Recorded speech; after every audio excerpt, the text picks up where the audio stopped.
नमस्कार बच्चों, स्वागत है आपका 11th मैथमेटिक्स की इस क्लास में। मैं हूं सुमित योगी और मैं पढ़ाऊंगा आपके लिए 11th मैथमेटिक्स का कंप्लीट सिलेबस, वो भी चैप्टर वाइज 1 बाय 1।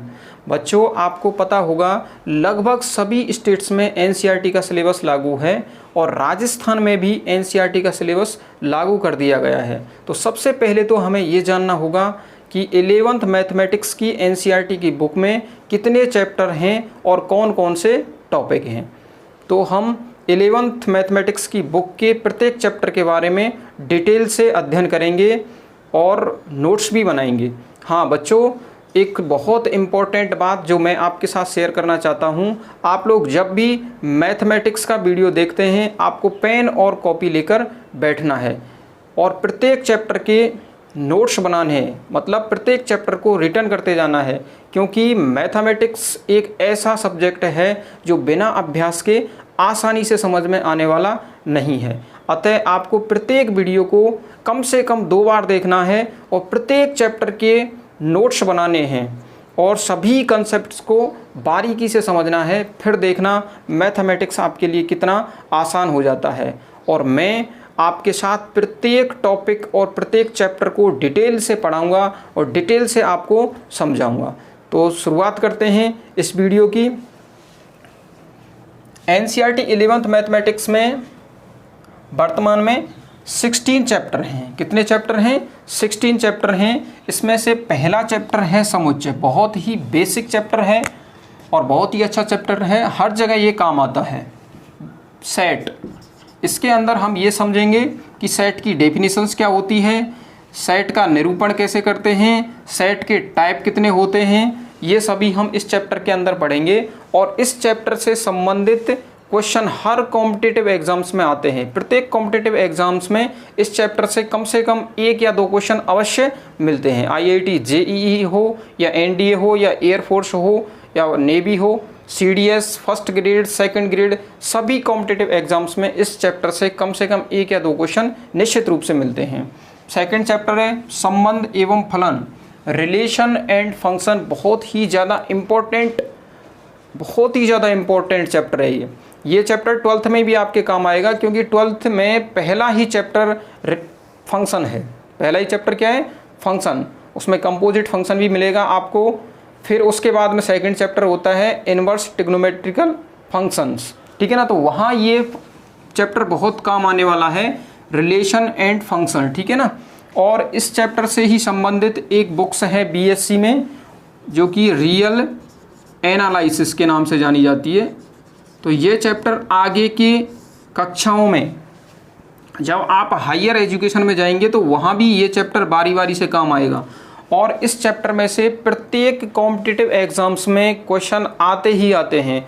लगभग 4 क्वेश्चन, 3 या 4 क्वेश्चन प्रत्येक कॉम्पिटिटिव एग्जाम्स में होते हैं। First grade, second grade, IIT JEE, सब जगह, एनडीए, एयरफोर्स, सब जगह इस चैप्टर से क्वेश्चन निश्चित रूप से मिलेंगे। और कितने क्वेश्चन मिलेंगे? कम से कम 3 या 4 क्वेश्चन मिलेंगे। तो सोचिए ये चैप्टर कितना इंपॉर्टेंट है। इसके बाद में आता है ट्रिग्नोमेट्री, त्रिकोणमितीय फलन। इसके बारे में आप परिचित हैं, 10th क्लास में ट्रिग्नोमेट्री आप पढ़ चुके हैं। यहाँ डिटेल से ट्रिग्नोमेट्री का अध्ययन करेंगे। ट्रिग्नोमेट्री ऐसे मानना है मैथमेटिक्स की ABCD की तरह है ट्रिग्नोमेट्री। तो ट्रिग्नोमेट्री हर जगह काम आएगी, हर जगह, हर बुक्स में ट्रिग्नोमेट्री काम आएगी। मैथमेटिक्स का कोई भी फील्ड ले लो आप, उसमें ट्रिग्नोमेट्री के क्वेश्चन मिलेंगे ही मिलेंगे। ट्रिग्नोमेट्री के क्वेश्चन मिलते हैं, ट्रिग्नोमेट्री का यूज मिलता है, कैलकुलस हो, वेक्टर हो, हर जगह आपको ट्रिग्नोमेट्री मिलेगी। तो ट्रिग्नोमेट्री बहुत इंपॉर्टेंट चैप्टर है और इस चैप्टर से प्रत्येक कॉम्पिटिटिव एग्जाम्स में क्वेश्चन आते हैं। लगभग 3 या 4 क्वेश्चन ट्रिग्नोमेट्री से आते हैं। तो आपको ट्रिग्नोमेट्री को बहुत अच्छे से पढ़ना है। फिर इसके बाद में आता है गणितीय आगमन सिद्धांत, principle of mathematical induction.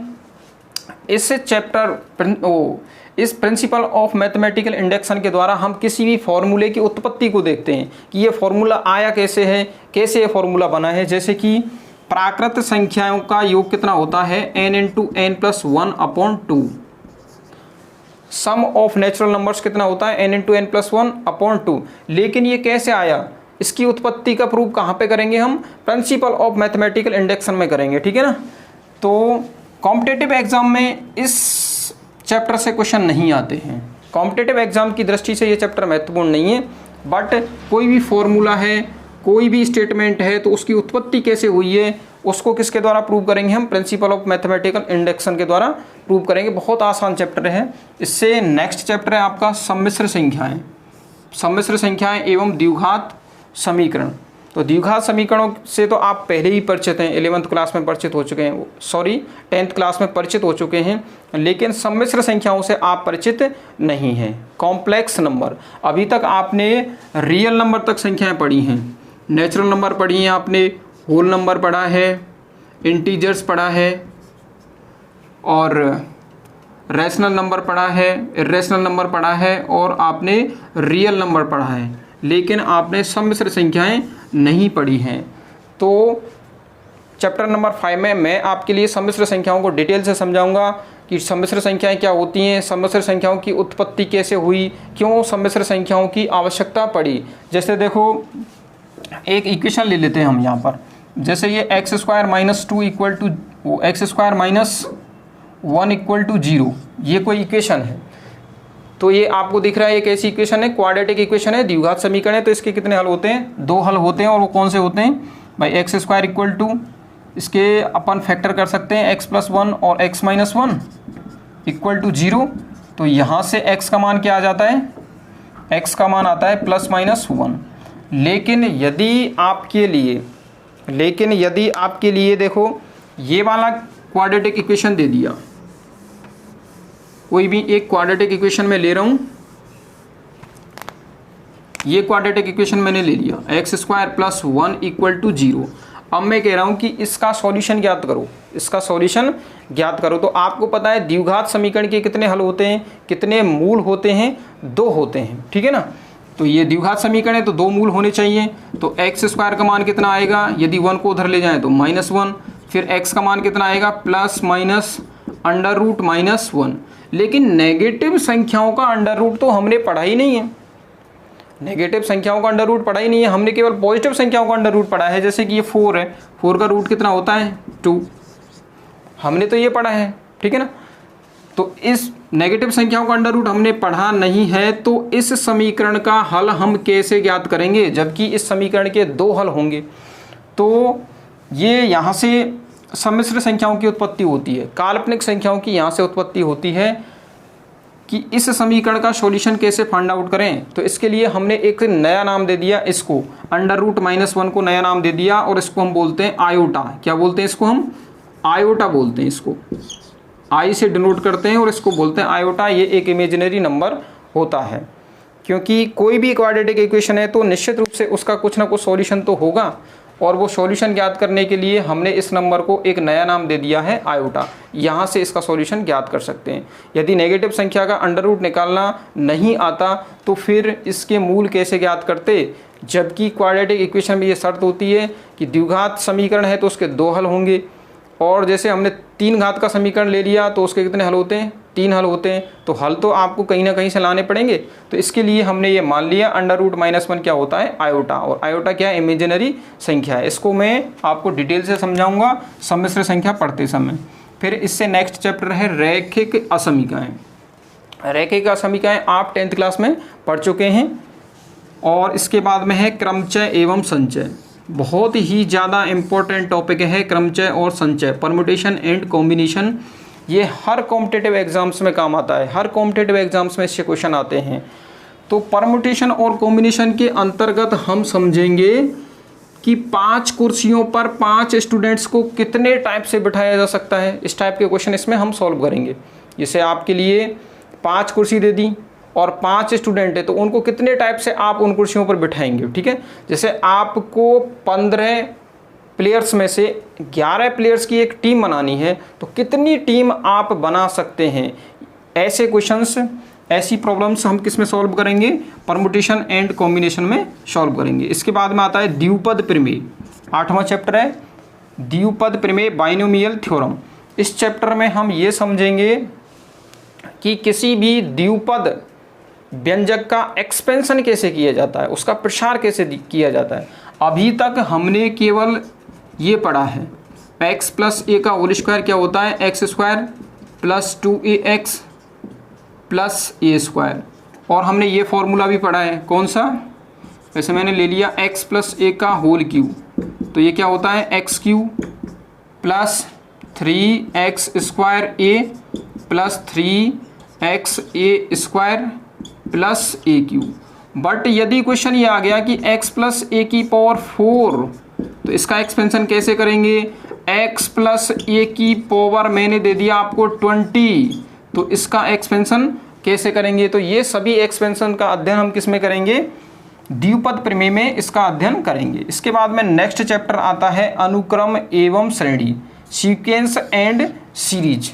Sequence and series, इसमें आप लोग 10th क्लास में अर्थमेटिक सीरीज पढ़ चुके हैं, समांतर श्रेणी पढ़ चुके हैं। यहाँ हम गुणोत्तर श्रेणी का भी अध्ययन करेंगे कि गुणोत्तर श्रेणी क्या होती है, और समांतर श्रेणी का डिटेल से अध्ययन करेंगे इस चैप्टर में। इसके बाद में आता है सरल रेखाएं। ये दोनों चैप्टर द्विपद प्रमेय और अनुक्रम एवं श्रेणी कॉम्पिटिटिव एग्जाम की दृष्टि से बहुत महत्वपूर्ण हैं, और क्रमचय और संचय, इससे हर कॉम्पिटिटिव एग्जाम में कम से कम 4 क्वेश्चन आते हैं, कम से कम 4 क्वेश्चन इससे आते ही आते हैं, ठीक है ना। 1-2 क्वेश्चन इससे मिल जाते हैं, और कम से कम 2 क्वेश्चन या 3 क्वेश्चन इससे मिल जाते हैं अनुक्रम एवं श्रेणी से। हर कॉम्पिटिटिव एग्जाम्स में इससे क्वेश्चन मिलते हैं। अगला है शंकु परिच्छेद। शंकु परिच्छेद, इसके अंदर हम वृत्त, परवलय, अतिपरवलय, दीर्घवृत्त, इन सभी का अध्ययन करेंगे, और ये बहुत ही ज़्यादा इम्पोर्टेंट चैप्टर है। इससे हर कॉम्पिटिटिव एग्जाम में क्वेश्चन आता है। लगभग आपको 4 या 5 क्वेश्चन मिल जाते हैं, 4 या 5 क्वेश्चन हर कॉम्पिटिटिव एग्जाम में आपको मिलेंगे। चाहे आप एनडीए का एग्ज़ाम दें, चाहे एयरफोर्स, चाहे नेवी, चाहे आईआईटी जेईई, चाहे फर्स्ट ग्रेड, सेकंड ग्रेड, कोई भी एग्ज़ाम आप दें, इसमें से निश्चित रूप से 4 या 5 क्वेश्चन आपको मिल जाते हैं। नेक्स्ट है त्रिविम ज्यामिति। त्रिविम ज्यामिति, अभी तक हमने 2D पढ़ाई है, 2D को पढ़ा है हमने, 2 डायमेंशनल ज्योमेट्री।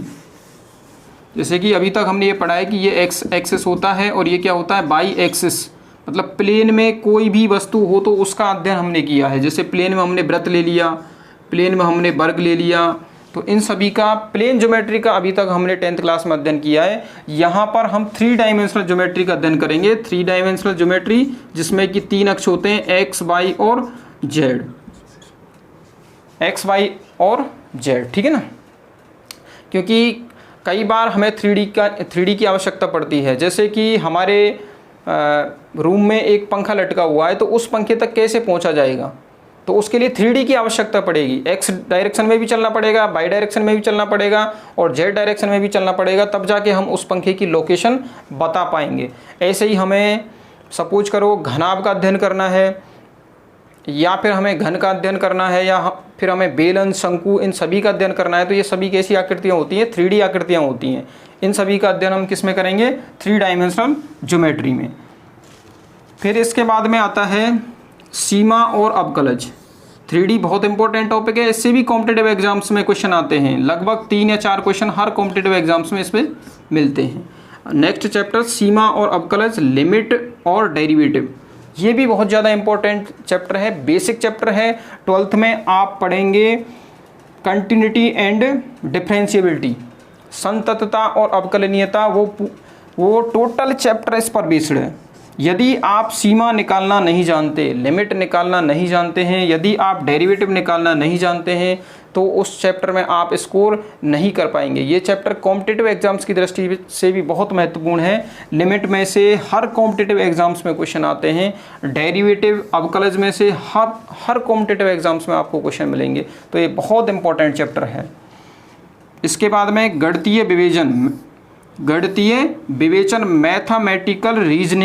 मैथमेटिकल रीजनिंग, इसमें क्या है? तर्कों से संबंधित क्वेश्चन आते हैं। स्टेटमेंट दिया जाता है और उसके तर्क सत्य है या फिर असत्य, ऐसे क्वेश्चन इसमें आते हैं। इसके बाद में सांख्यिकी, स्टैटिस्टिक्स के बारे में आप लोग 10th क्लास में भी पढ़ चुके हैं। 10th क्लास में आपने पढ़ा है मीन, मोड, मीडियन, माध्य, माध्यक और बहुलक। यहाँ पर हम पढ़ेंगे प्रसरण क्या होता है, प्रसरण के बारे में पढ़ेंगे।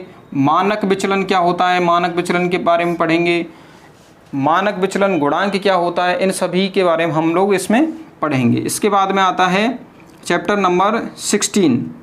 ये चैप्टर एग्जाम्स यानी कि कॉम्पिटिटिव एग्जाम्स की दृष्टि से इतना महत्वपूर्ण नहीं है, इसमें से क्वेश्चन नहीं आते हैं। लेकिन सांख्यिकी इसमें से क्वेश्चन आते हैं, प्रसरण से संबंधित क्वेश्चन IIT JEE में, और मानक विचलन से संबंधित क्वेश्चन, ये दोनों से लगभग 2 क्वेश्चन आपको IIT JEE में देखने को मिलते हैं। और इसी से संबंधित क्वेश्चन आपको फर्स्ट ग्रेड और सेकंड ग्रेड में 100% मिलेंगे ही मिलेंगे। फिर ये है क्वेश्चन नंबर 16, चैप्टर नंबर 16 प्रायिकता, प्रोबेबिलिटी बहुत ही इंपॉर्टेंट चैप्टर है। इसको आप 10th क्लास में भी पढ़ चुके हैं प्रोबेबिलिटी को। यहाँ पर हम प्रोबेबिलिटी का डिटेल से अध्ययन करेंगे। प्रोबेबिलिटी से संबंधित कम से कम 2 या 3 क्वेश्चन हर कॉम्पिटिटिव एग्जाम्स में आते हैं, और बोर्ड परीक्षा में तो क्वेश्चन आएंगे ही। हमें प्रत्येक चैप्टर का अध्ययन बोर्ड परीक्षा के साथ साथ कॉम्पिटिटिव एग्जाम की दृष्टि से भी करना है। 11th में तो बोर्ड परीक्षा नहीं है, बट 12th में तो बोर्ड परीक्षा है। जब तक आप 11th को सीरियसली नहीं पढ़ेंगे, आप लोग 12th बोर्ड में स्कोर नहीं कर पाएंगे, साथ ही कॉम्पिटिटिव एग्जाम्स में भी आप स्कोर नहीं कर पाएंगे। क्योंकि कॉम्पिटिटिव एग्जाम्स चाहे IIT JEE ले लें या NDA एयरफोर्स या फर्स्ट ग्रेड सेकंड ग्रेड, हर कॉम्पिटिटिव एग्जाम्स में से 11th का वेटेज लगभग 60% होता है, और 12th का वेटेज क्या होता है 40%। 12th का वेटेज कम है, 12th में से कम क्वेश्चन आते हैं, 11th में से ज़्यादा क्वेश्चन आते हैं, क्योंकि जो बेसिक चैप्टर हैं मैथमेटिक्स के वो 11th में ही हैं, और 11th क्लास से ही मैथमेटिक्स का बेस स्टार्ट होता है। इसलिए आपको 11th क्लास को सीरियसली पढ़ना है। प्रत्येक चैप्टर के आपको नोट्स बनाने हैं, प्रत्येक चैप्टर की वीडियो आपको कम से कम 2 बार देखनी है। प्रत्येक चैप्टर को आपको रिटर्न करना है। हर कंसेप्ट, हर टॉपिक को आपको बारीकी से समझना है और उसको रिटर्न करने का अभ्यास करना है। बार बार एक्सरसाइज सॉल्व करनी है, बार बार आपको एग्जाम्पल सॉल्व करने हैं, क्योंकि मैथमेटिक्स में सक्सेस का एक ही तरीका होता है, अभ्यास अभ्यास अभ्यास। जब तक आप मैथमेटिक्स में अभ्यास नहीं करेंगे, आप मैथमेटिक्स में सक्सेस नहीं हो पाएंगे। इसलिए मैं बार बार अभ्यास पर फोकस कर रहा हूँ, बार बार अभ्यास पर जोर दे रहा हूँ कि आपको ज़्यादा से ज़्यादा क्वेश्चन सॉल्व करके देखने हैं, ज़्यादा से ज़्यादा एग्जाम्पल सॉल्व करके देखने हैं। मैं आपको प्रत्येक एग्जाम्पल, प्रत्येक एक्सरसाइज, प्रत्येक टॉपिक और प्रत्येक कंसेप्ट को डिटेल से समझाऊँगा। तो बने रहिए मेरे साथ और स्टार्ट करते हैं हम 11th मैथमेटिक्स को पढ़ना।